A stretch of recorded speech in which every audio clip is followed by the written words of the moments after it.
All right, so the horizontal line test for inverse functions. Do you remember when we talked about the vertical line test? What does the vertical line test tell me? Do you remember?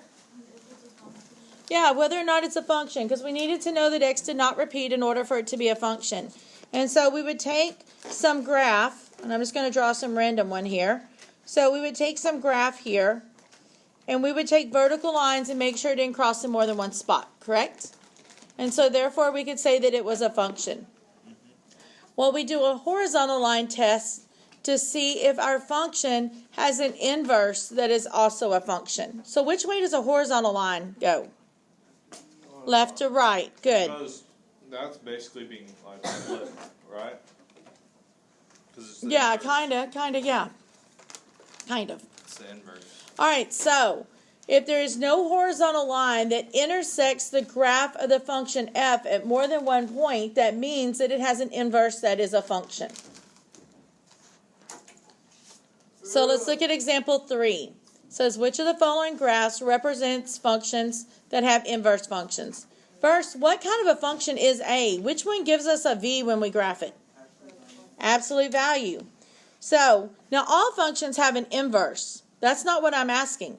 I'm asking, is the inverse a function? So do you see where I drew in the line there, that horizontal line? Does it touch it more than one time? Mm-hmm. It does.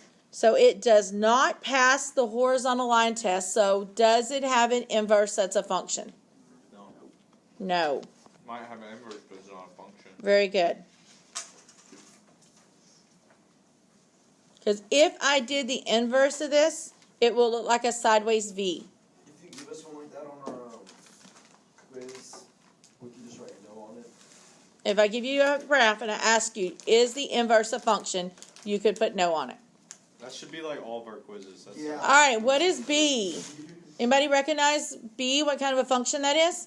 A curved parabola. It's been a while since you saw it. No, a parabola is a U-shaped. This is an exponential function, okay? That's what I was going to say next. Yeah, I'm sure it was. one. I was on the tip of my tongue. Uh-huh. All right, so an exponential function. Now let me talk to you about it first. Look at right here. That is not actually going straight, okay? What's happening there is, remember, an exponential function, I know you have to think way back, has an asymptote there, okay? So it's getting super, super close to that line, but it's never going to equal that line. So therefore, it's not actually going straight. We just can't draw it where it looks like it's going down any further, okay? So that part would still pass the horizontal line test. Mm-hmm. So is there anywhere else there that you think it might cross more than once? No. It only crosses once. So does the exponential function here have an inverse that's a function? Yes. Yes.